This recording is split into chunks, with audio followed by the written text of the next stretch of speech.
The interstellar spaceship Avalon can be seen traveling through space, headed to a colonized world called Homestead 2. All of its quarters are empty, the vessel is on autopilot. The 258 crew members as well as the 5,000 passengers are in hibernation.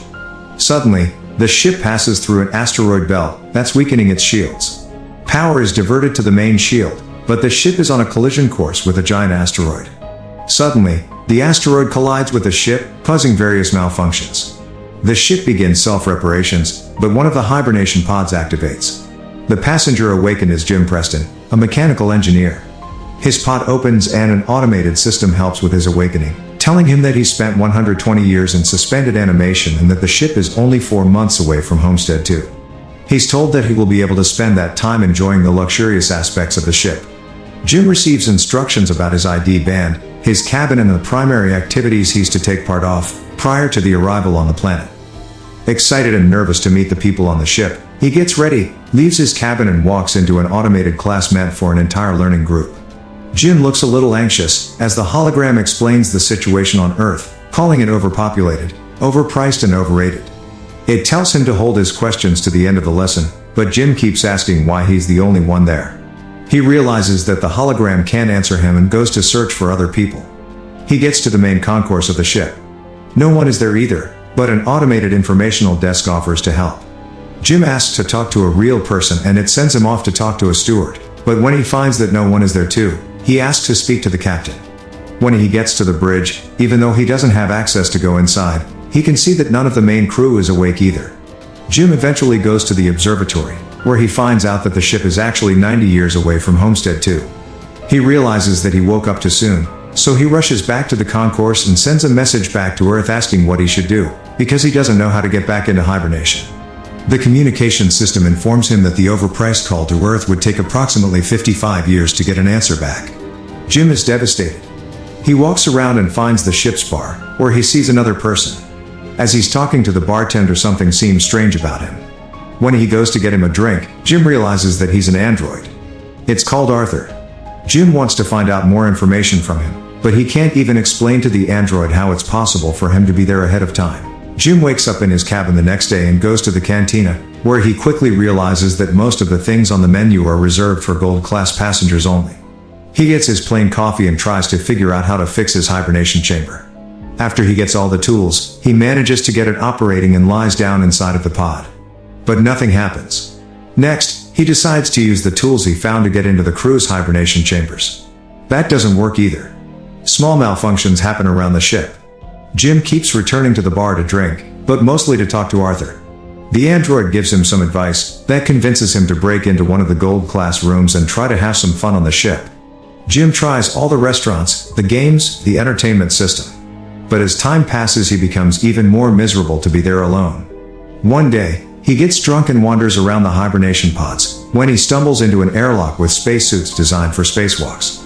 Jim gets into a suit and goes to the airlock, pushes a lever and then the button to release the airlock door.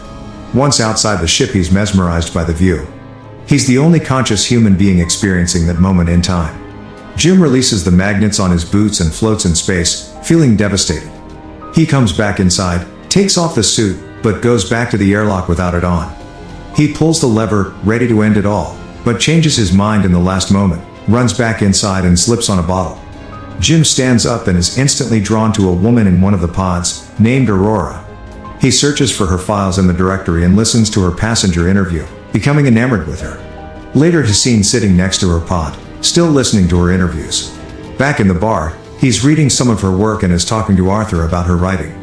He becomes obsessed with the irony of his situation, going to another planet for a better life, waking up early and not getting there, and finding his perfect woman, only for her to be out of reach. Jim keeps thinking about her and starts getting the idea to wake her up too. He talks it over with the android, but he doesn't understand the conundrum. If he wakes her up for his own benefit, he'd be stranding her there with him, to die on the ship.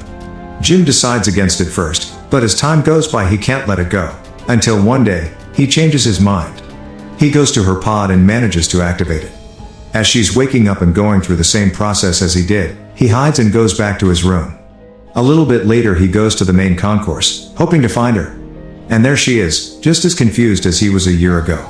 Jim tells her they're the only ones awake and takes her to the observatory. Then he tells her that he can't get to neither the crew nor the main commands of the ship.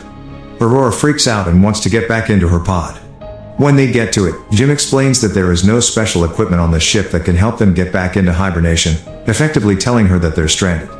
They go back at the concourse and he tells her that she should rest, since she just came out of hibernation. She feels sorry for him, having to spend more than a year alone on the ship. Jim goes back to the bar, feeling regretful about what he did. He asks Arthur not to tell Aurora that he was the one that woke her up. The next day, Aurora wakes up. She goes back to the concourse and asks the automated info desk about the hibernation pods. Jim joins her there and they go to get breakfast. As they leave, the info desk has some sort of malfunction. In the cantina, Aurora realizes that Jim has been eating the same breakfast for more than a year and gets him one of the gold class menus. They talk about the possibility to fix the pods, but, unlike Jim, Aurora isn't ready to give up. She searches through the infirmary, then goes through research documents, eventually ending up at the crew's hibernation quarters trying to break the doors open. Jim notices more malfunctions throughout the ship. Sometime later, Aurora laments about her life on the Avalon. She writes, jogs around the ship and swims in the pool, becoming more and more aware of her situation. She goes to the cantina to interview Jim, thinking that his story might be interesting.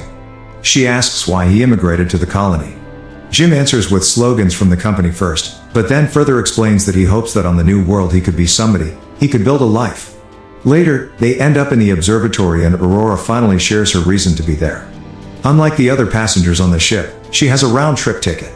Her idea was to go to Homestead 2, live there for a year and come back to Earth, to become the first journalist that has ever done that, writing the greatest story that ever was. Aurora slowly gives up on finding a way to fix their current predicament and Jim figures out a way to cheer her up. He takes her dancing, to the cinema, and to the basketball court. Lastly, he takes her to the bar to meet Arthur. She relaxes for a bit, until she remembers their situation. Jim is left alone with the android, feeling awful about what he's done to her. The next moment he's seen tinkering with something and in the other Aurora walks into the observatory to find a miniature of the Chrysler building he made for her. Sometime later, they go on a date at the bar.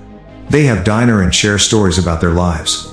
She tells him that her father died when she was a teenager. After the dinner, Jim takes Aurora to the airlock and they get into the spacesuits. They go out for a spacewalk together. Jim finally has someone to share that magnificent experience with. Jim switches off the magnets on their boots and they float together in space. They come back inside and immediately kiss, retreat to his cabin and sleep together. Soon after, they start living like a couple.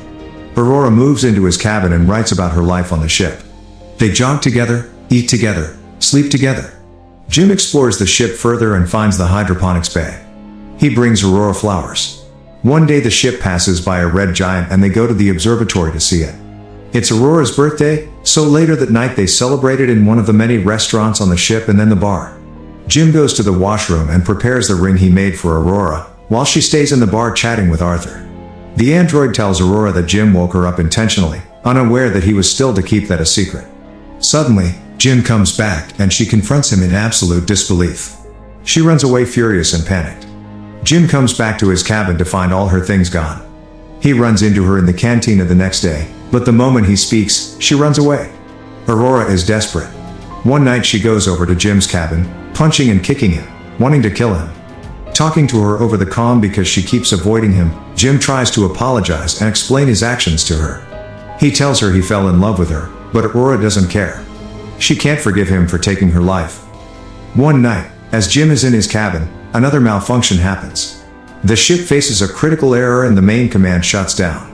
Later, he walks into the elevator and it malfunctions. Aurora walks into the main concourse and sees that Jim has planted a tree there.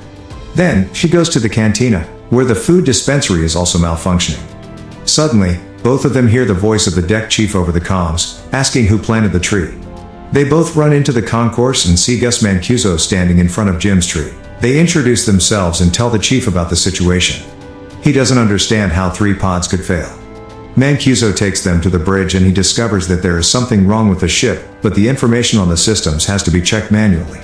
When they leave the bridge, a robot almost falls on their heads and the two of them tell Mancuso that malfunctions have been happening all over the ship more frequently.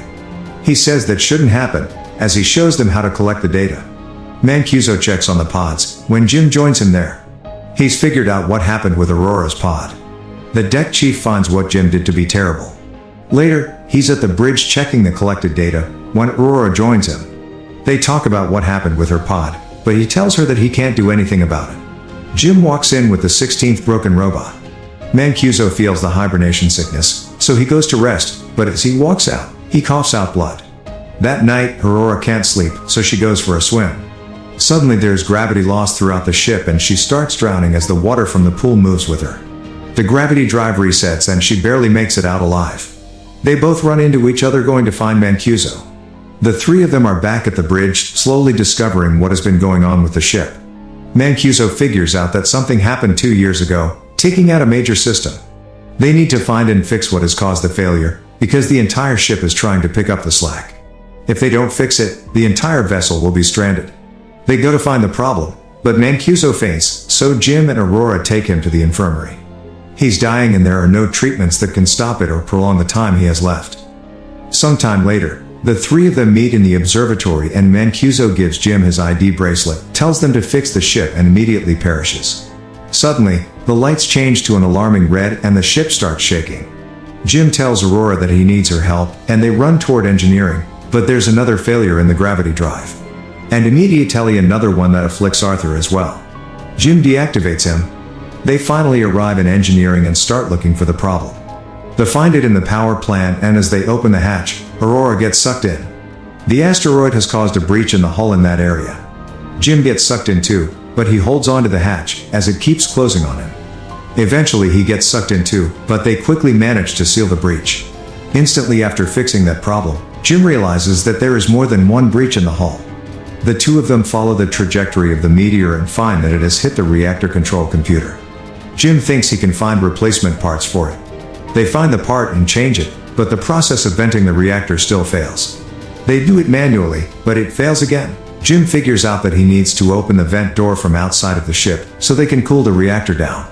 Both of them go to the airlock and as he's getting ready to go out, he gives Aurora Mancuso's bracelet, because he might not come back. She helps him with the suit and as he walks into the airlock she tells him to come back because she can't live on the ship without him. Aurora goes back to the reactor, where the temperature has hit critical heights. A bolt from the reactor propels into her arm, as Jim is getting closer to the vent from the outside and sees the door. The temperature rises in the reactor room, while he is trying to bypass the vent door to open it. He soon realizes that he'll have to manually hold the door open so the reactor can vent and he tells Aurora. She doesn't like the plan, but he goes ahead with it and tells her to vent the reactor. She doesn't want him to die and they argue, but he tells her that they have to save the other people and she vents the reactor. The process is successful, but the fumes from the reactor push Jim away and break his tether. The pressure in his suit is dropping too. He tells Aurora what happened and she moves as fast as she can to get to another suit and bring him in. He apologizes to her again. She puts on a suit and flies out to get him, but her tether is too short. She's pulled back, but suddenly grabs onto his tether and manages to pull him in. Aurora drags Jim into the infirmary, only to find out that he's already dead. She uses Mancuso's bracelet to override the medical protocols and to resuscitate him. The medical pod does the work automatically and revives Jim. Aurora forgives him. Later, Aurora fixes Arthur and they give Mancuso a proper space burial. Jim takes her to the infirmary and tells her that he's found a way to use the medical pod as a hibernation one. He tells her to get inside the pod and ride out the rest of the journey in there. But, as is later revealed, she declines and decides to stay with him, awake on the ship. Jim finally proposes to her and they live out their lives on the ship. 88 years later, the Avalon arrives on Homestead 2. The crew wakes up and finds the ship in a very unexpected state. Aurora leaves them a message, retelling the story of the life her and Jim had on the ship while the rest were sleeping. Make sure to subscribe and turn on notifications so you can watch more videos like this. Thanks for watching.